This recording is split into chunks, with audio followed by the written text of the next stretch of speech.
Hola, buen día. Me llamo Jesús Luis Espinosa Burguet con matrícula AL101-802. Soy estudiante de la carrera de Ingeniería en Tecnologías Computacionales y estoy cursando la materia de Electricidad y Magnetismo.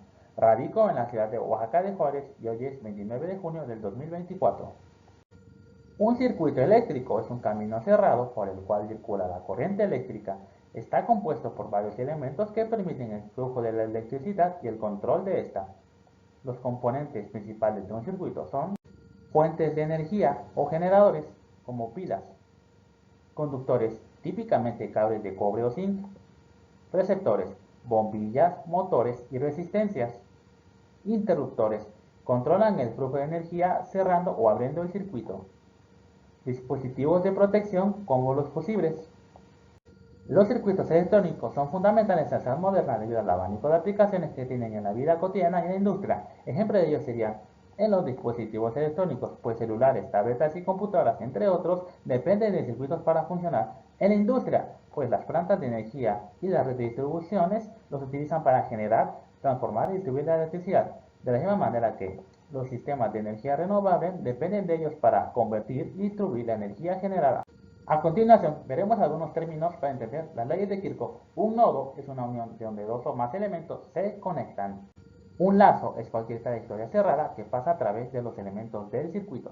Una malla es un lazo que no tiene otros lazos dentro de él. Ley de corriente de Kirchhoff establece que la suma de las corrientes que entran en un nodo es igual a la suma de las corrientes que salen de un nodo. Ley de voltaje de Kirchhoff establece que la suma de las diferencias de potencial, los voltajes, alrededor de cualquier malla cerrada es igual a cero.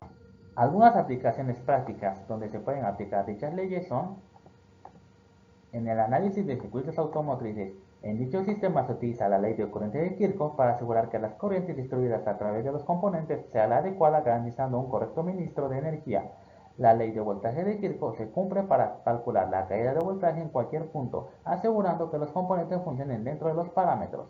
También, en análisis de circuitos eléctrico-domésticos, cuando se diagnostica y reparan fallos dentro de un aparato de uso doméstico como un televisor, las leyes de corriente y voltaje de Kirchhoff se aplican para determinar las corrientes que pasan por las distintas secciones del circuito y los voltajes en distintos puntos. Esto para asegurar que todos los componentes funcionen correctamente.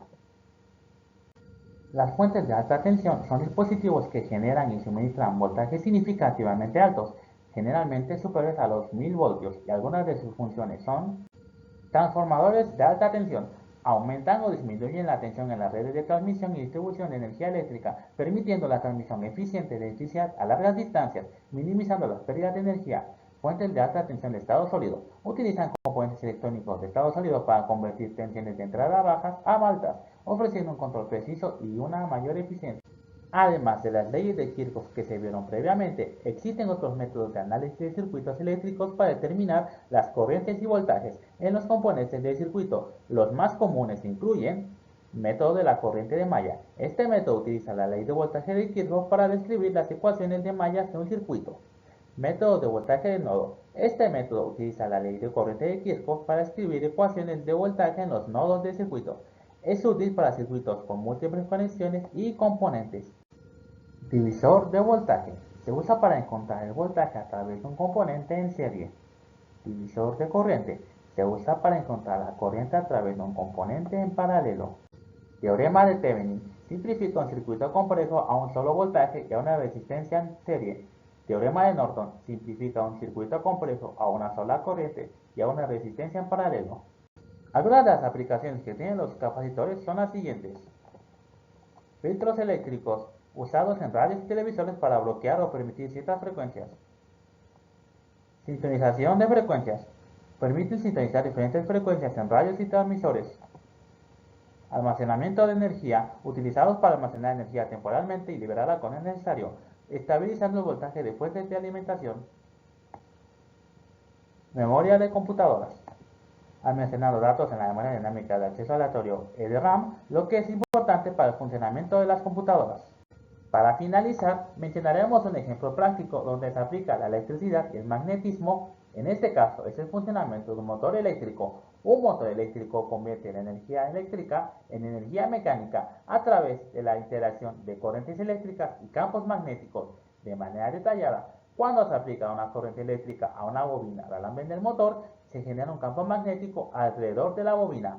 Además, el motor tiene un imán permanente o electroimán que proporciona un campo magnético estático. Luego, la interacción entre el campo magnético generado por la bobina y el campo magnético del imán permanente crea una fuerza que hace girar la bobina. Como última fase, se genera un movimiento rotacional de la bobina que se transfiere a un eje, produciendo energía mecánica que puede utilizarse para realizar un trabajo como mover la suela de un vehículo eléctrico o hacer girar el tambor de una lavadora.